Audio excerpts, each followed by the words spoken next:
Okay, good morning if you're here early. Nice to see you. I'm just going to set up a couple of things before we get going. Don't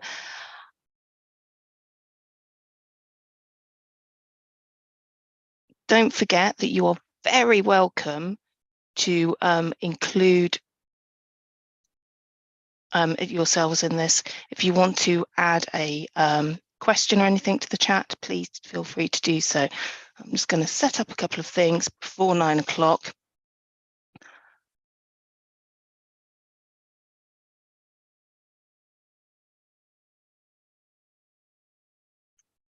Okay. And I will be sharing my screen as previously. There we go.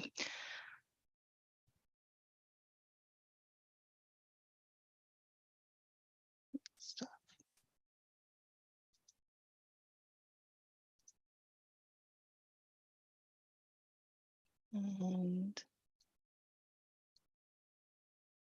there we go.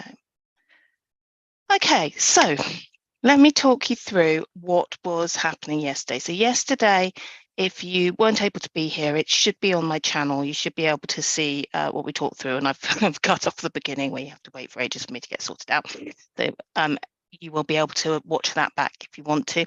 But yesterday we looked at the first chapter, and the first chapter, if you remember, I'm sure you do, is the story of the door. And the story of the door is all about introducing Utterson as a character, as our main point of information. Everything that we as a reader discover in this book comes via the view of Utterson.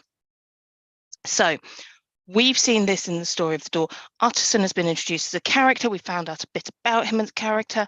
And just to recap, what we want to do as we're reading this book is start to just build up some information about what it is that is happening and what it is that we're learning. So we've put down a couple of things already about Utterson, and I'm going to add a couple of other things as well. We know that he is a very moral person. We know he's presented as if he is the perfect sort of man, the sort of man who everybody should be like. This is Stevenson's idea of what counts as good in a person. We said he was self-denying. We said he was non-judgmental. We said he made friends who lasted. Remember, his best friends are not necessarily those he has most in common with. They're the people who've known longest. Okay, so we're starting to get a sense of him. And one of his closest friends is Enfield. Man about town, he's called, isn't he? And there's an implication to that. If you are a man about town in the late 19th century, he may be up to some very dubious things. The fact is that Enfield, when he tells his story, which we'll come to, he's walking around at 3 o'clock in the morning. And, you know, well-to-do people of good reputation in London in the late 1800s, generally they're at home tucked up in bed at that sort of time. And so we start to get a sense that he's maybe somewhere in this grey area of morality.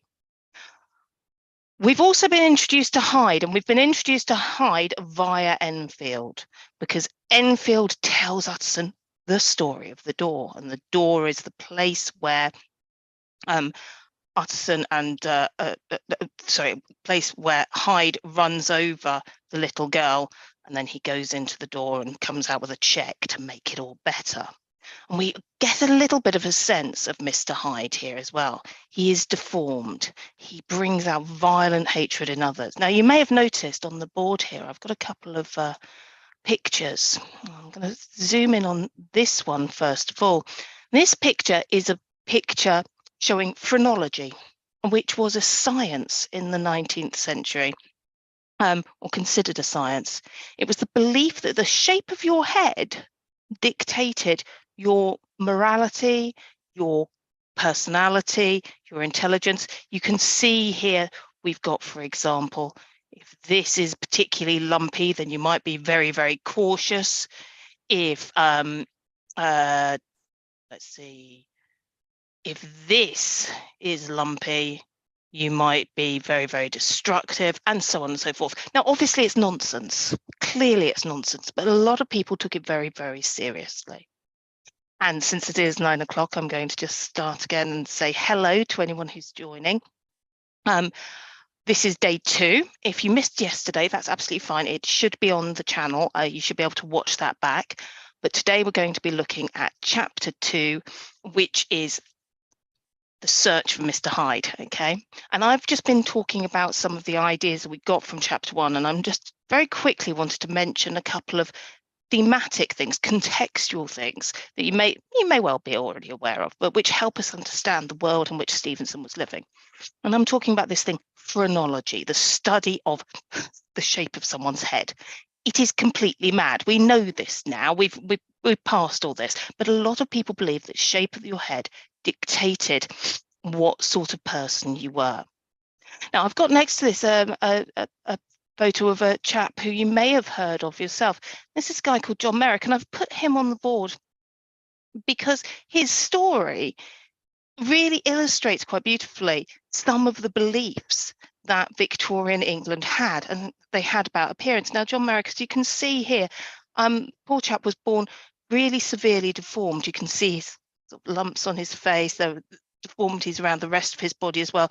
Very difficult for him to talk. A lovely, beautiful film made about him. I think it was John Hurt played him. He had an incredibly sad life, inevitably. And one of the things that happened to him was that he was put in a freak show. A freak show was what 19th century people did with those people who didn't conform to physical norms. They would be put in a freak show, and people would pay money to come and see the weird people with the lumpy head or whatever, the extra limb, whatever it was, whatever difference they had.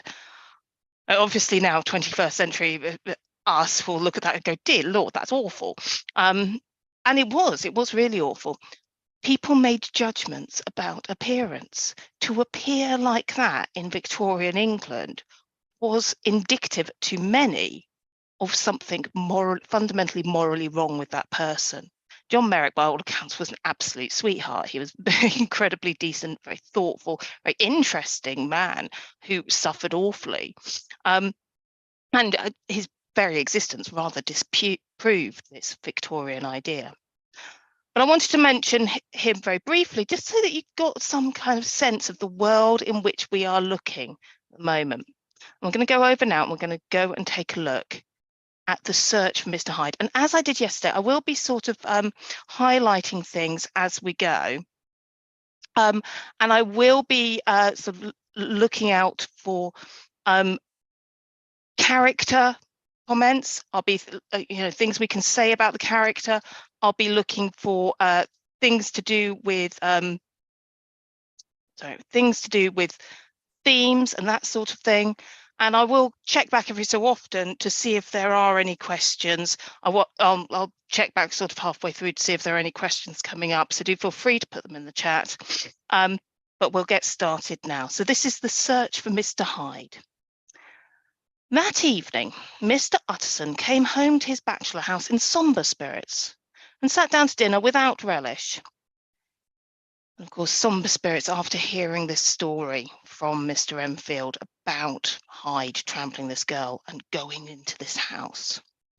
It was his custom of a Sunday, when this meal was over, to sit close by the fire, a volume of some dry divinity on his reading desk, until the clock of the neighbouring church rang out the hour of 12, when he would go soberly and gratefully to bed. And again, we've got more of this sense that he is a very good Christian moral man. This is how you're supposed to spend your Sundays, reading about God. Some dry divinity means it's a book about God and theology and Christ and that sort of thing. And go soberly to bed, so sensibly, without alcohol, that sort of thing. On this night, however, as soon as the cloth was taken away, he took up a candle and went into his business room. There he opened his safe, took from the most private part of it a document endorsed on the envelope as Dr. Jekyll's will, and sat down with a clouded brow to study its contents. Now, I'm going to highlight this just for a moment, because another thing that comes up, a motif, if you like, a tool that Stevenson uses is letters and documents and papers. Those of you who are studying the Power and Conflict anthology with AQA, there's a poem in there called Tissue.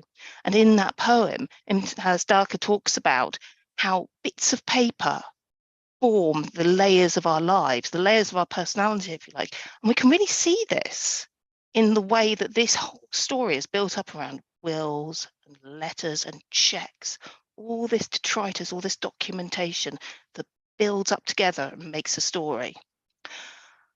And sat down with a clouded brow to cover its contents. The will was holographed, for Mr. Utterson, though he took charge of it now that it was made, had refused to lend the least assistance in the making of it.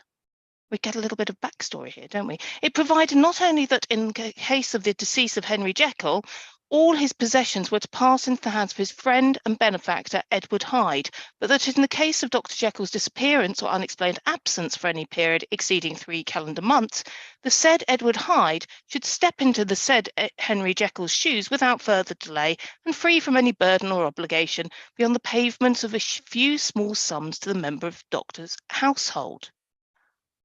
Now then, let's just make sense of what we've just read.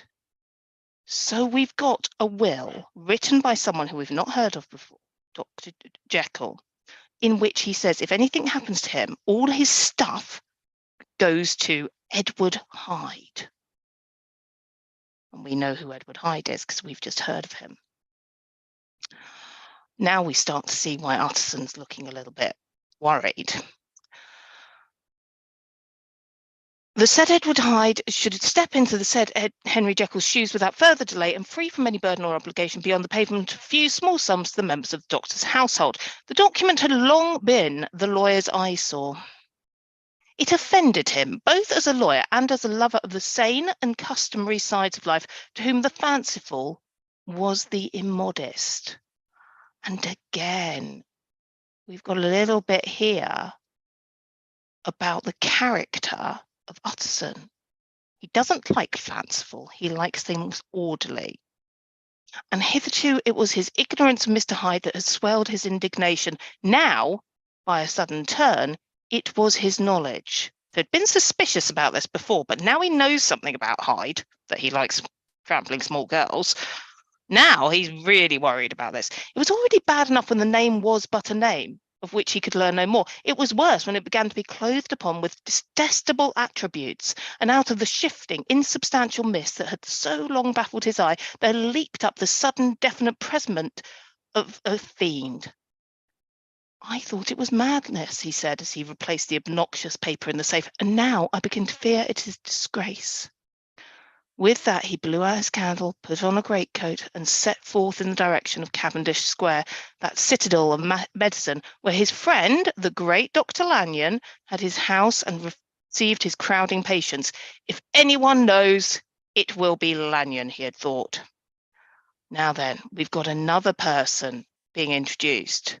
So we know about Jekyll, simply that he has written a will and given it to Utterson. And now we've introduced Lanyon, who Utterson believes is a guy who knows his stuff. The solemn butler knew and welcomed him. He was subjected to no stage of delay, but ushered direct from the door to the dining room, where Dr. Lanyon sat alone over his wine. Here we get some more about Lanyon. This was a hearty, healthy, dapper, red-faced gentleman. The red face generally means that he drinks too much, with a shock of hair prematurely white and a boisterous and decided manner. I'm going to highlight all this because this is helpful if we're trying to get a sense of who the guy is. At sight of Mr. Utterson, he sprang up from his chair and welcomed him with both hands.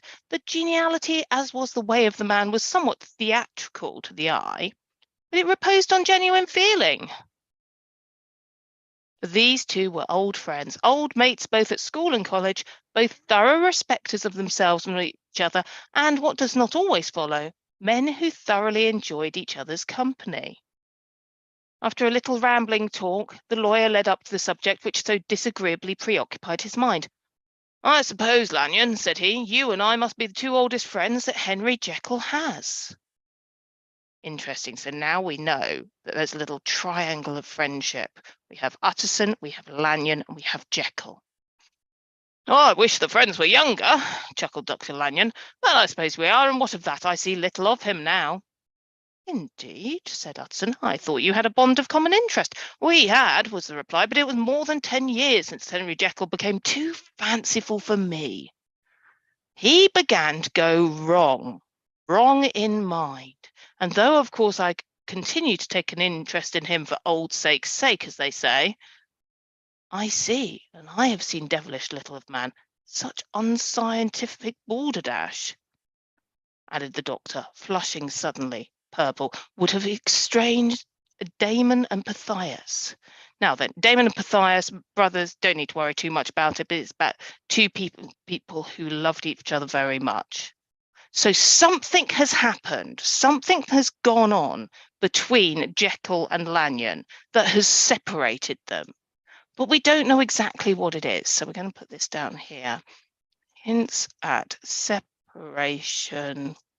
And we're going to put due to fancifulness on the part of Jekyll.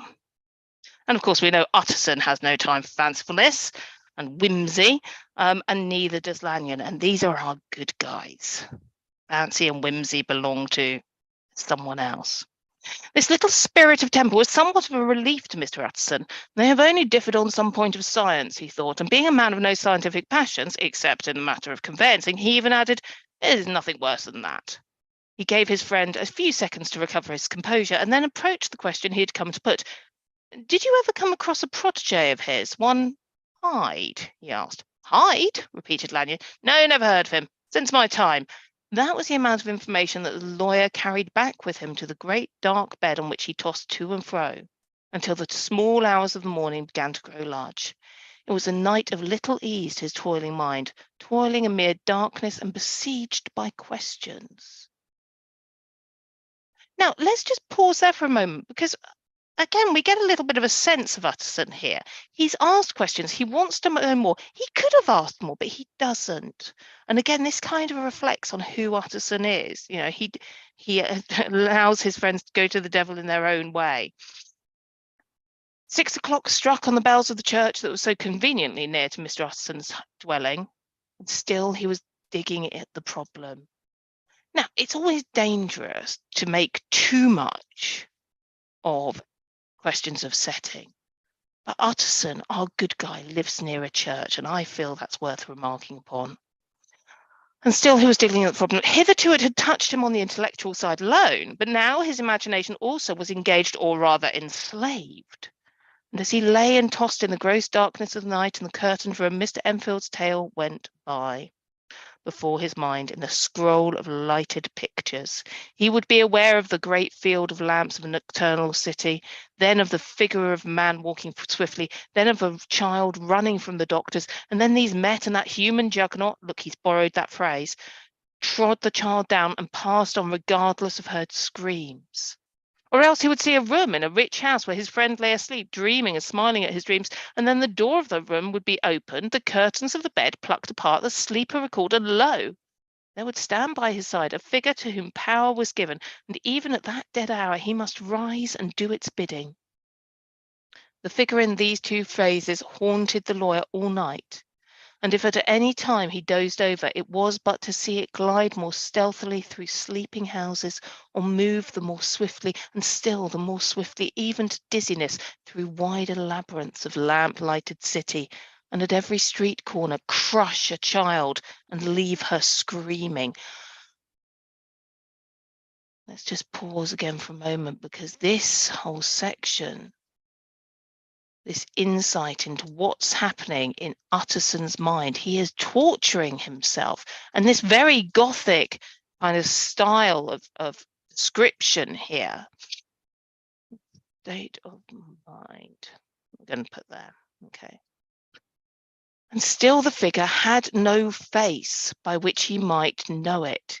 Even in his dreams, it had no face, or one that baffled him and melted before his eyes. And thus it was There sprang up and grew apace in the lawyer's mind a singularly strong, almost an inordinate curiosity to behold the features of the real Mr. Hyde.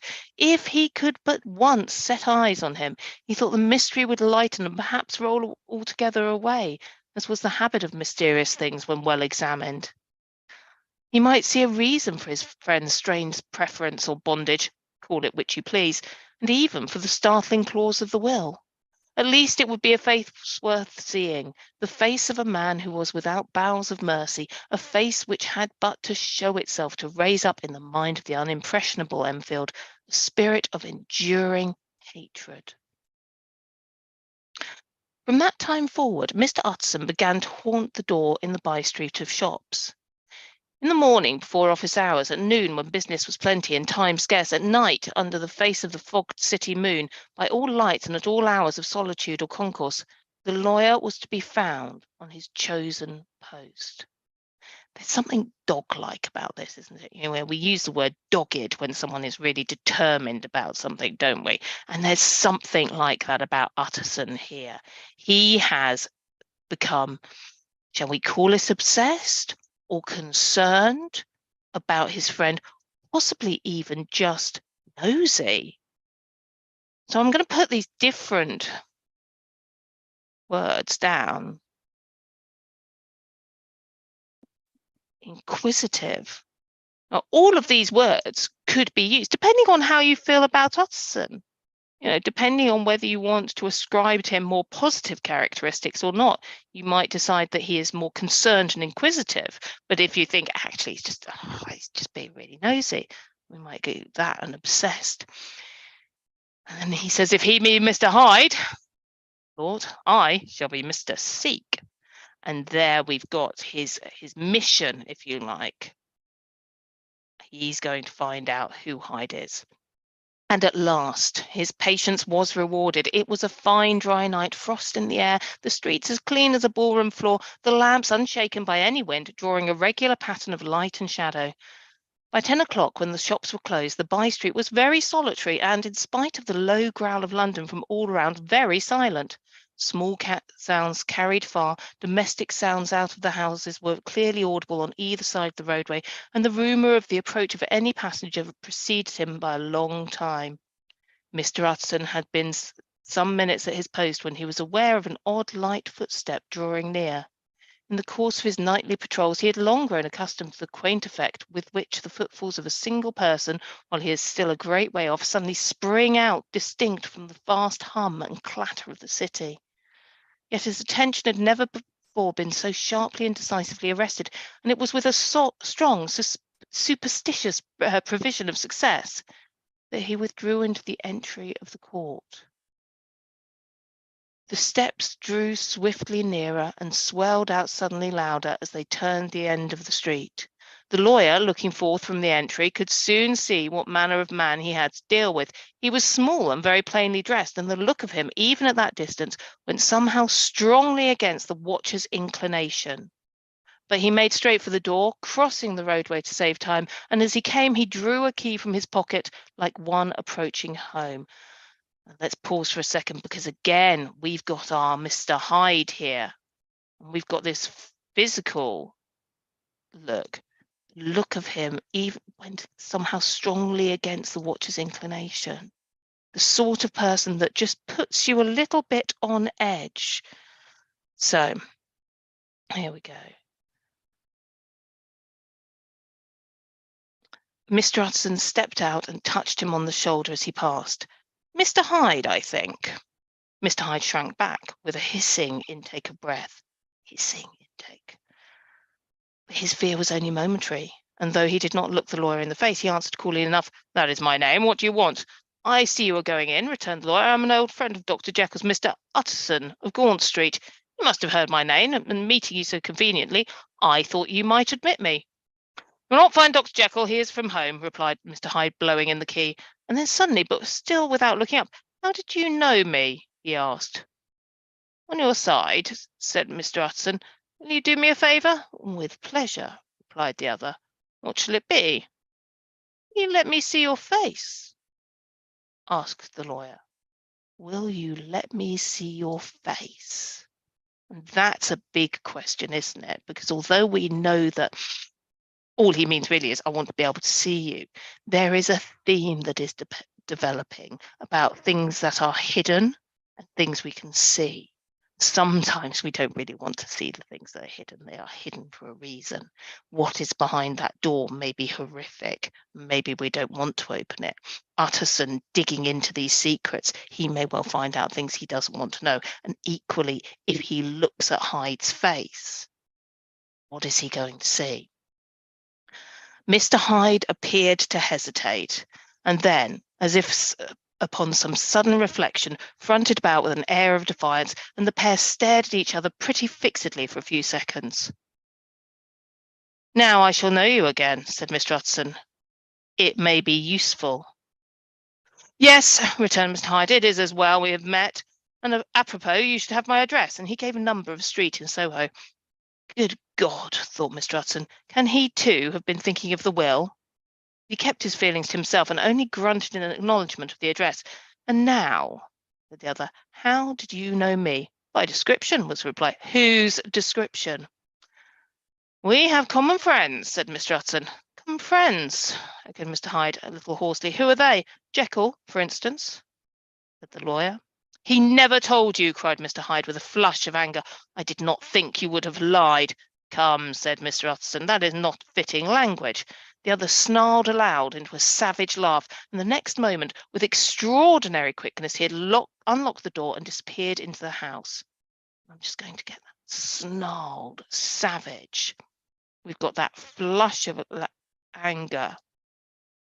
We're getting a sense of who this man is. The lawyer stood a while when Mr. Hyde had left him, the picture of disquietude. Then he began slowly to mount the street, pausing every step or two and putting his hand to the brow like a man in mental perplexity. The problem he was thus debating as he walked was one of the class that is rarely solved. Mr. Hyde was pale and dwarfish. He gave an impression of deformity without any nameable malformation. He had a displeasing smile. He had borne himself to the lawyer with a sort of murderous mixture of timidity and boldness, and he spoke with a husky, whispering, and somewhat broken voice. All these were points against him, but not all of these together could explain the hitherto unknown disgust, loathing, and fear with which Mr. Utterson regarded him. There must be something else, said the perplexed gentleman. There is something more. If I could find a name for it, God bless me. The man seems hardly human. Something tridolic, shall we say? Or can it be the old story of Dr. Fell? Or is it the mere radiance of a foul soul that thus transpires through and transfigures its clay continent? The last, I think, for, oh, my poor old Harry Jekyll, if I ever read Satan's signature upon a face, it is on that of your new friend. And here we have it. Here we have the absolute determination that Hyde is the embodiment of evil, certainly as far as Utterson is concerned. And remember, Utterson is effectively the embodiment of good. So Hyde presented embodiment evil. Round the corner from the by-street there was a square of ancient handsome houses, now for the most part decayed from their high estate and let in flats and chambers to all sorts and conditions of men, map engravers, architects, shady lawyers, and the agents of obscure enterprises. One house, however, second from the corner, was still occupied entire, and at the door of this, which wore a great air of wealth and comfort, though it was now plunged in darkness, except for the fanlight, Mr. Utterson stopped and knocked. A well-dressed elderly servant opened the door. It's Dr. Jekyll at home, Paul. I'm just going to quickly highlight Paul here, because Paul is, while a minor character, a significant one. I will see, Mr. Utterson, said Paul, admitting the visitor as he spoke into a large, low-roofed, comfortable hall, paved with flags, warmed after the fashion of a country house by a bright open fire, and furnished with costly cabinets of oak. Will you wait here by the fire, sir, or shall I give you a light in the dining room? Here, thank you, said the lawyer. Let's just quickly notice bright open fire, comfortable, all these things that we can now start to associate with Jekyll. Here, thank you, said the lawyer, and he drew near and leaned on the tall fender. And this hall, in which he was now left alone, was a pet fancy of his friend, the doctor's, and Utterson himself was wont to speak of it as the pleasantest room in London. But tonight there was a shudder in his blood. The face of Hyde sat heavy on his memory. He felt, what was rare with him, a nausea and distaste of life. And in the gloom of his spirits he seemed to read a menace in the flickering of the firelight on the polished cabinets and the uneasy starting of the shadow on the roof. He was ashamed of his relief when Paul presently returned to announce that Dr. Jekyll had gone out. I saw Mr. Hyde go in by the old dissecting room door, Paul, he said. Is that right, when Dr. Jekyll is from home? Quite right, Mr. Utterson, sir, replied the servant. Mr. Hyde has a key. Your master seems to repose a deal of trust in that young man, Paul, resumed the other musingly. Yes, indeed. Yes, sir, he do indeed, said Paul. We have all in orders to obey him. I do not think I ever met Mr. Hyde, asked Utterson. Oh, dear, no, sir, he never dines here, replied the butler. Indeed, we see very little of him on this side of the house. He mostly comes and goes by the laboratory. Well, good night, Paul. Good night, Mr. Utterson. And the lawyer set out homeward with a very heavy heart. Harry Jekyll, he thought. My mind misgives me he is in deep waters. He was wild when he was young, a long while ago to be sure, but in the law of God there is no statute of limitations. Aye, it must be that, the ghost of some old sin, the cancer of some concealed disgrace, punishment coming, pedi Claudio. Years after, memory has forgotten and self-love condoned the fault, and the lawyer, scared by the thought, brooded a while on his own past, groping in all the corners of memory, lest by chance some jack-in-the-box of an old iniquity should leap to light there. His past was fairly blameless. Few men could read the rolls of their life with less apprehension, yet he was humbled to the dust by the many ill things he had done, raised up again into a sober and fearful gratitude by the many that he had come so near to doing, yet avoided, and then by a return on his former subject he conceived a spark of hope. This Master Hyde, if he were studied, thought he, must have secrets of his own. Black secrets by the look of him, secrets compared to which poor Jekyll's worst would be like sunshine. And here we're getting a little bit foreshadowing, aren't we? Because we know the truth, because we've read this before. Things cannot continue as they are. It turns me cold to think of this creature stealing like a thief to Harry's bedside. Poor Harry, what awakening! The danger of it, for if this Hyde suspects the inheritance of the will, he may grow impatient to inherit. I must put my shoulder to the wheel if Jekyll will but let me, he added. If Jekyll will only let me. Once more he saw before his mind's eye, as clear as a transparency, the strange clauses of the will. Okay, so let's just take a look over here. And let's just think about what we have learned so far. So we've learned, first of all, we have met Lanyon. And we know that he is basically one of the good guys. We know that he is genial. We know that he has fallen out with Jekyll. We know that he is also a scientist. We know that there is a servant called Paul.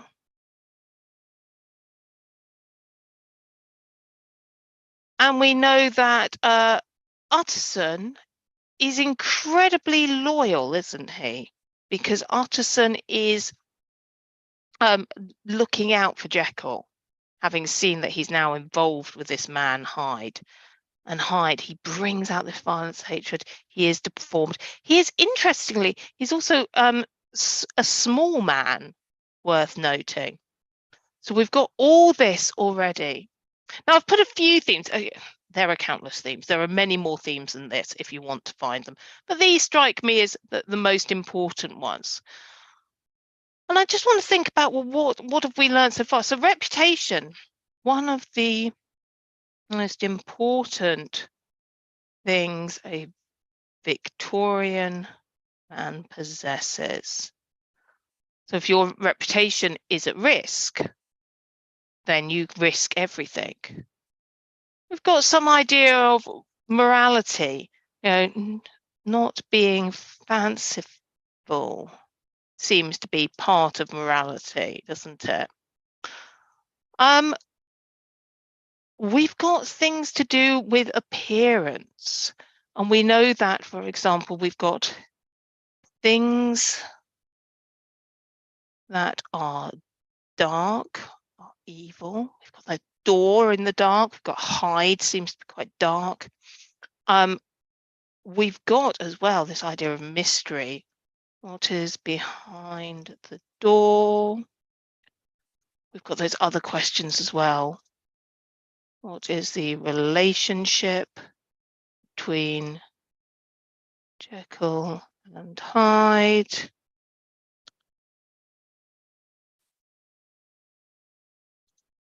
And we've got this word duality here, which we haven't absolutely hit upon yet, but we're starting to see lots of comparisons. We've got the busy, welcoming streets and rooms versus the dark doors and lonely streets where the evil happens. Remember, Jekyll's hallway is lovely and light and open, but where Hyde goes is dark and suspicious. Okie dokie.